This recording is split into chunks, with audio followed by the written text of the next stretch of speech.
দিতাম এটা বোঝে না, পাগলারে জিলাপি দিও না। এই গানটা আমি কখন গাই? যারা আমার নিউজগুলো দেখেন, যখন আমার খুব বেশি খুশি খুশি লাগে, তখন গ্রাম বাংলার সেই কি বলা হয় এটাকে, বাউল নাকি জারি না সারি না কাওয়ালি আরেনো সুরটা ভাল লাগে, যে পাগলা দিতাম এটা বোঝে না, পাগলারে জিলাপি দিও না। কিন্তু পাগলারে জিলাপি দিয়া বসছে, তো রিয়াকশন কি হবে? জিলাপি তো বাবা তোমার উপরে আসবেই নাকি?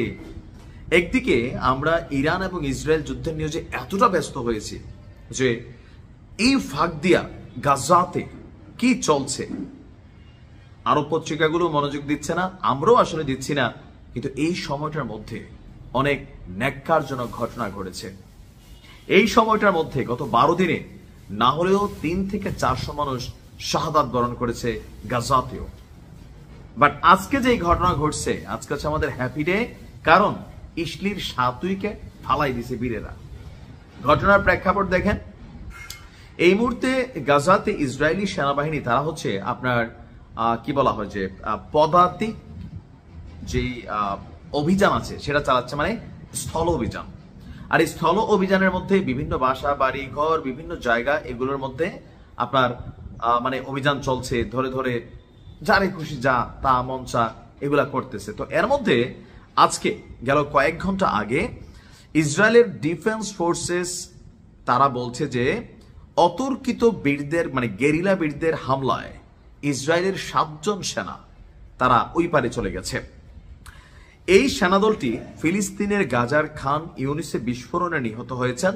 নিহতদের মধ্যে 6 জন হলেন লেফটেন্যান্ট মাতান, স্টাফ সার্জেন্ট রৌনেশ বেন মাসে, staff sergeant Niv Radia, sergeant Ronen Shapiro, sergeant Shahar Manoav এবং সার্জেন্ট মায়ান বারুজ প্যালেস্টাইন।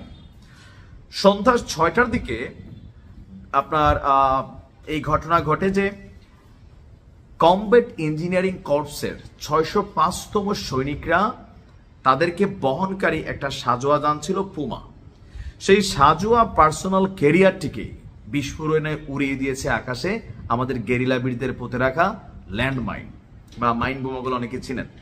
প্রাথমিক তদন্তে জানা গেছে একজন আত্মঘাতী এই রিস্কটা নিয়েছে। আত্মঘাতী কিভাবে রিস্কটা নিয়েছে? আপনার যখনই গাড়িটা যাচ্ছিল, এটার নিচে মাটির নিচে পোতা ছিল, কি ছিল? ল্যান্ডমাইন, যেন বিস্ফোরণ ঘটে। কিন্তু কৌশলে এটা বাইচার গেছে। তারপরে আমাদের যে গেরিলা বীর আছেন, শাহাদাত বরণ করেছেন, তিনিও চিন্তা করেন আসলে বিষয়গুলো কেমন লাগে, কতটা এনার্জি যোগায় অথবা কতটা ভালোবাসা যোগায়, যে নিজের জীবন দিয়া 7টা ইসরায়েলিরে যদি শেষ করতে পারি, এটা সে ব্যাটার মনে করছে।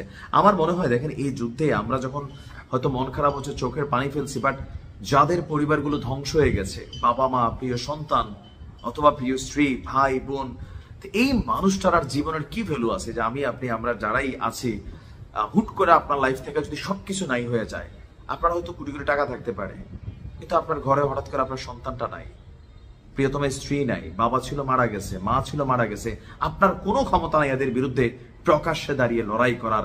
আপনার জন্য একটাই আছে, আমি নিজে মরবো, 10টারে শেষ করে দেব। কারণ একটা মানুষ তো পাগল হয়ে যাবে একা একা বাঁচতে গেলে। আমার ধারণা এই গেরিলা বীর যিনি ছিলেন, হয়তোবা তেমনই কোনো একজন ভিকটিম, হয়তো যার পুরো পরিবার তার জীবনের বেঁচে থাকার যে আশা, সম্বল, পুঁজি, এগুলাকে শেষ করে দিছিল।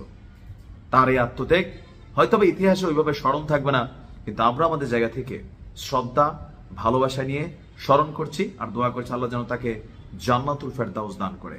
ভালো থাকুন।